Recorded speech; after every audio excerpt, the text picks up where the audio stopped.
Bonjour à toutes et à tous et bienvenue dans cette session d'information. Voici les titres. Nouvelle année, c'est le moment de formuler les traditionnels vœux de bonne année à l'endroit de ses proches. Les vœux des populations à suivre dans ce journal.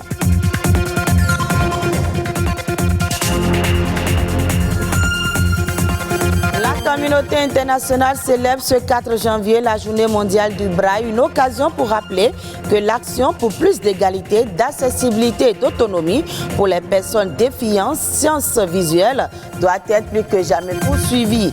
Et puis, il constitue une source de financement parmi tant d'autres. Une frange importante de la population a recours au crédit. Les prêts bancaires, quelle importance pour le développement? On en parle.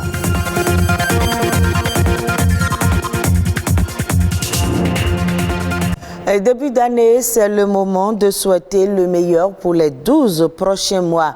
Les populations ne dérogent pas à cette règle. Elles formulent les vœux qui leur sont chers au micro de Lucrèce Amoussoui et Fleury Dovonou. Je souhaite bonne année à tout le monde, à tous les Béninois. Je leur souhaite une bonne année, santé, prospérité et surtout la paix. La paix dans le foyer. Mes vœux de santé, première, et beaucoup de joie autour de nous, et surtout la paix pour tout le pays entier. Je vous souhaite bonne, heureuse année de santé, la prospérité, de longévité et surtout la santé, surtout, je compte sur ça là aussi, c'est ça là qui nous donne beaucoup de choses dans la vie. Mes vœux de santé, mes vœux de longévité, et de la faveur divine pour tous mes clients, mes parents et mes bien-aimés dans le Seigneur et pour toute la nation béninoise, que le Seigneur nous garde et que le Seigneur renouvelle encore son amour pour chacun de nous pour que nous puissions passer une nouvelle année glorieuse. Je souhaite à tous les Béninois et mes collègues conducteurs de taxi-moto une heureuse année. Et je lance un appel aux autorités pour que cette année, le panier de la ménagère soit plus amélioré. Heureuse année à tout le monde. La santé avant tout. Je souhaite la paix à tous les Béninois. Nous accompagnerons le président dans ses actions pour que l'année nous soit paisible. En ce 4 janvier, date anniversaire de la naissance de Louis Braille, la communauté internationale célèbre la Journée mondiale du Braille. Une journée qui souligne l'importance du Braille dans la réalisation des droits fondamentaux des personnes aveugles et malvoyantes. Mais qu'est-ce que le Braille et en quoi est-il essentiel pour l'inclusion sociale des personnes aveugles et malvoyantes? Ulvaeus Balogun nous apporte des éléments de réponse dans cet élément. Si les personnes aveugles ou fortement malvoyantes du monde entier peuvent aujourd'hui lire et écrire, c'est grâce à Louis Braille. Ce jeune Français, né le 4 janvier 1809, va mettre au point entre 1825 et 1829 ce système d'écriture et de lecture en points saillants qui portera désormais son nom. Utilisé aujourd'hui par plus de 8 millions de personnes aveugles partout dans le monde, le braille est un système qui repose sur 6 points dont les combinaisons débouchent sur la réalisation de 63 signes permettant de réaliser l'ensemble des lettres de l'alphabet, de couvrir tous les accents, de produire les signes mathématiques et scientifiques et d'établir une musicographie complète permettant aux artistes aveugles une pratique remarquable de la musique. À l'instar de l'alphabet français, le braille est à ce jour le seul moyen permettant à une personne aveugle une appropriation autonome du texte écrit.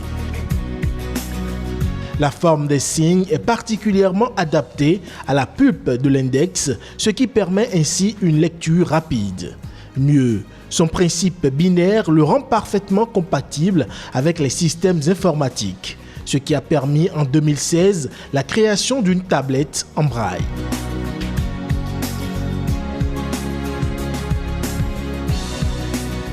Ce système d'écriture tactile à points saillants donne aux personnes aveugles et malvoyantes un accès aux mêmes livres et revues que ceux destinés à une lecture visuelle.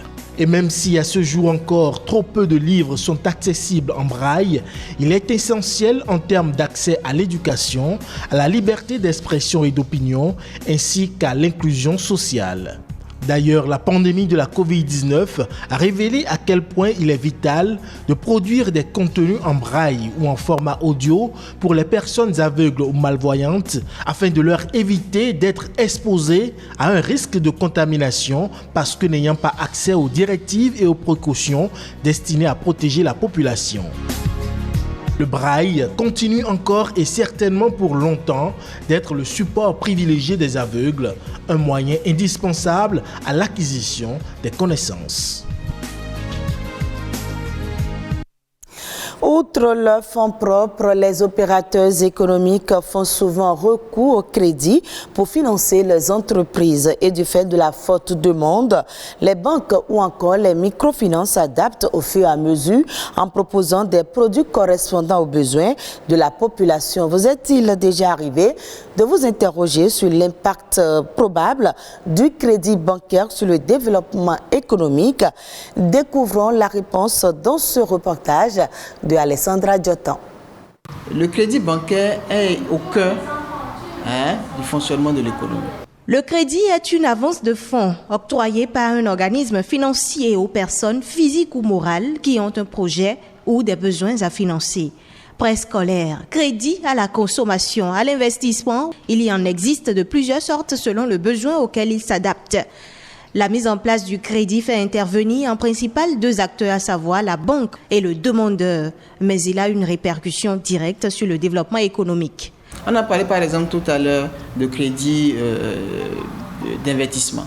Lorsque l'entreprise a un nouveau projet, elle achète des équipements, elle essaie de recruter, vous voyez, des employés, elle fait tourner son activité en général. Elle paie les impôts. Du coup, l'État a de quoi financer, par exemple, la construction de routes, des hôpitaux, des écoles, ainsi de suite.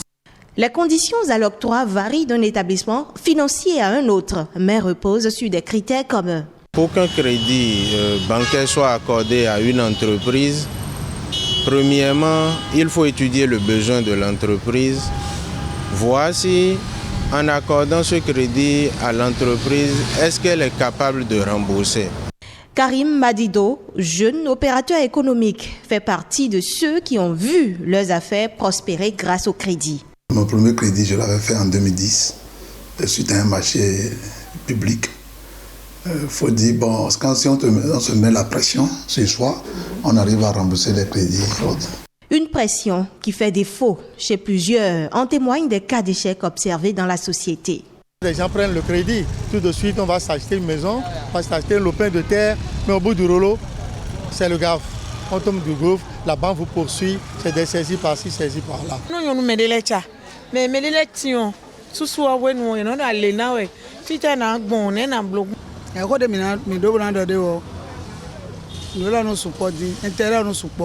En réponse à ces craintes, voici les erreurs à ne pas commettre.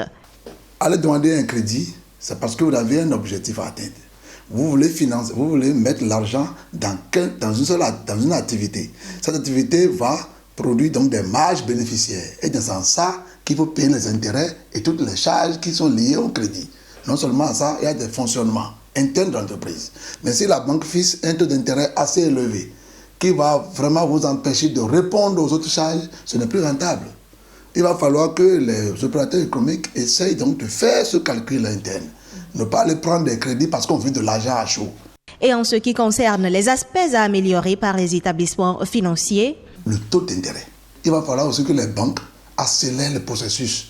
Des fois, les crédits viennent en retard. Et ceci détruit le projet. Et puis, il faut obliger la banque à faire le suivi pour la réussite effective du projet. De telle manière que si le projet échoue, qu'on arrive à chercher pourquoi ça a échoué. Et aussi imputer les responsabilités à chacun. Ce dernier point rejoint la régulation qui est attendue de l'État, qu'il soit plus regardant en ce qui concerne les conditions générales appliquées par les banques.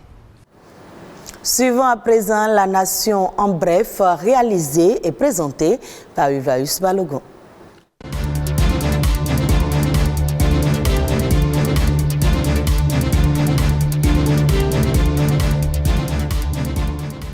La réforme de revalorisation des salaires des travailleurs annoncée dans le programme d'action du gouvernement 2021-2026 sera effective cette année 2022. Le chef de l'État Patrice Talon l'a annoncé dans son message de vœux à la nation le vendredi 31 décembre 2021. À l'en croire, l'État béninois sera davantage solidaire à l'endroit de chacun en 2022. Ainsi, il promet que les salaires des travailleurs seront relevés autant que le gouvernement investira dans divers secteurs productifs pour créer davantage d'emplois et de richesses au profit de tous. Pour augmenter la capacité énergétique du Bénin, le gouvernement envisage de construire une nouvelle centrale de 143 MW pour compléter celle de Maria Gleta. L'annonce a été faite par le secrétaire général adjoint et porte-parole du gouvernement, Wilfried Léandre Humbedji. À l'en croire, cette centrale de 143 MW ne sera pas loin de la zone de développement industriel de Glodibé. En plus de cette centrale de 143 MW, le secrétaire général adjoint du gouvernement a fait savoir qu'il y aura des centrales photovoltaïques. Toutes choses qui vont permettre au Bénin d'atteindre la perspective de la couverture de ses besoins en matière d'énergie à l'horizon 2026. Et depuis le 1er janvier 2022, les contribuables n'ont plus rien à payer avant de se faire délivrer un document fiscal. Selon un communiqué de presse de la Direction générale des impôts, la redevance de 5 000 francs CFA requise pour la délivrance des documents fiscaux, entre autres attestation fiscale, situation fiscale et quitus fiscal, qu'ils soient en papier ou en version dématérialisée, est désormais proscrite. Cette décision entre en droite ligne de l'application du nouveau Code général des impôts adopté par l'Assemblée nationale le 8 décembre 2021.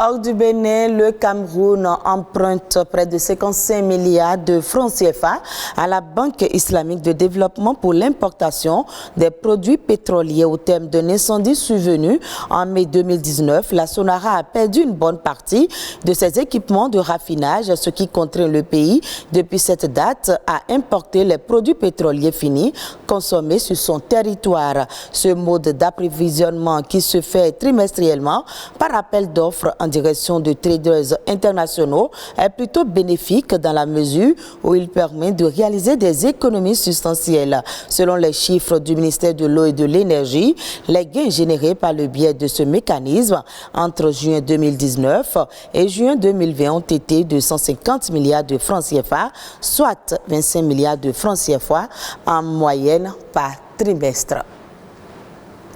Et ce sera tout pour ce journal que vous pouvez suivre à nouveau sur le site de l'ORTB, www.ortb.bj. Merci à vous de nous avoir suivis.